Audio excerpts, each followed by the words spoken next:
Okay, so in the last video I said I was going to dedicate an entire video to Morpho Knight and Galacta Knight, and this video is more so for the former and not the latter. And that's simply because I actually found it much easier to develop a unique interpretation of Morpho Knight's existence based on existing official Japanese material compared to Galacta Knight. And from what I've read online, Morpho Knight seems to be generally understood as a reaper, a god of death, or a judge of souls, or perhaps a cosmic executioner that appears when things get too dangerous. And on the surface, that makes sense.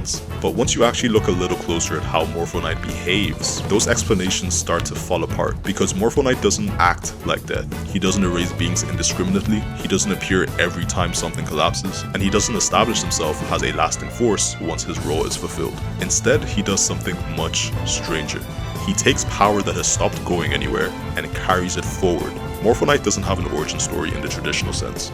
He doesn't awaken, he doesn't escape, he doesn't rebel, he just arrives, like he's just there, always in response to something that has already reached a sort of breaking point. It's not always due to chaos, and it's not always due to corruption, but it could be something as simple as exhaustion. This is why Morpho Knight's first true manifestation is tied to Galacta Knight. Not because Galacta Knight was broken, not because he was unstable, and not because he was collapsing into chaos. Well, at least not yet. Galacta Knight's danger wasn't that he was losing himself, the danger was that he never did. Sealed away, released, fought, sealed away again, across eras, across conflicts, across histories that should have ended him. But Galacta Knight endured. From the outside, that looks like restraint, perseverance. But from the universe's perspective, it's stagnation, power that never resolves, conflict that never concludes, an identity that persists so completely it leaves no room for anything new. And this is where the usual Reaper explanation stops working. If Morpho Knight existed for the sole purpose to end unstable beings, Galacta Knight would have collapsed into chaos long ago. Instead, he was preserved, maintained, reintroduced again and again and again, powerful, intact, and unchanging. And that kind of stability isn't harmless, it's a dead end. When nothing about an existence can change, when it cannot break, cannot conclude, and cannot move on, it becomes a fixed weight on reality itself. And when Morpho Knight finally appears, he doesn't kill Galacta Knight, he absorbs him. And that distinction is very important. Morpho Knight doesn't erase power that's too dangerous, he reclaims power that's gone nowhere for too long. It's really easy to read Morpho Knight's fusion with Galacta Knight as possession, a simple butterfly hijacking a warrior. But what actually happens feels closer to compression.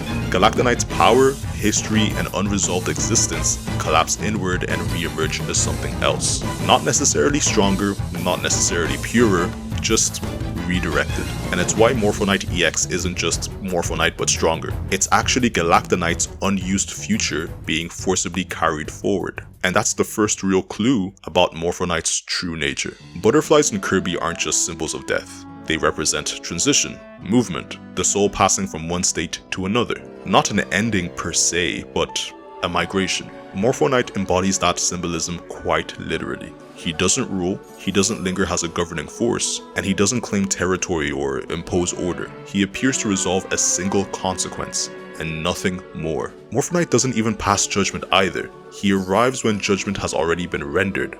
I'll explain that one in a second. Once reclamation occurs, Morpho Knight remains only long enough for that resolution to fully manifest. And the battle that follows isn't judgment or punishment. It's the aftershock of compression. It's power asserting itself one final time before moving on.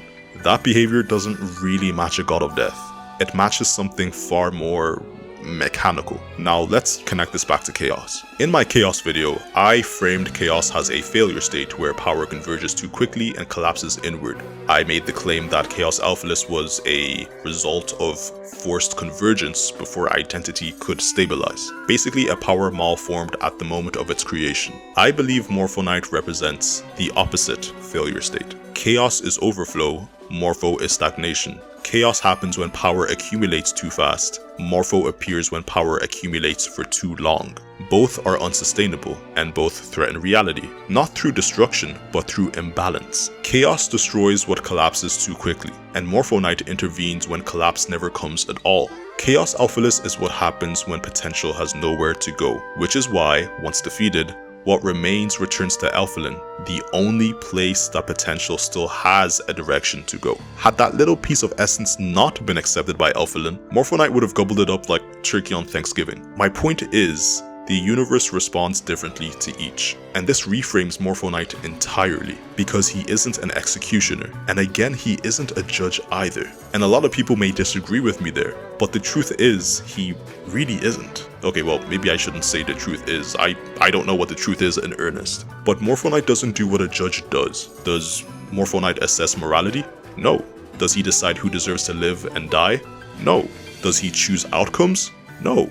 By the time Morpho shows up, the outcome has already been decided by the system itself, by the universe. The existence in question has reached a state where it cannot progress, cannot resolve, and cannot meaningfully continue as is. So if Morpho Knight is to be labeled as anything, he'd be labeled as a reclamation system. When power stops producing futures, when it becomes locked in endless repetition, Morpho Knight intervenes. Not to punish, not to condemn, but to prevent potential from rotting in place. He doesn't take lives, but rather he takes futures that stopped happening. And not everything Morpho Knight touches is reclaimed forever. Some power hasn't finished becoming what it's trying to be. And that explains the difference. It explains why Galactonite is gone and why others are not. It also kind of explains Kirby. See, Kirby wields absurd, god-defying power. He defeats beings that should collapse reality just by existing. And yet, Morpho Knight never answers to him. Why? Because Kirby's power is never stagnant.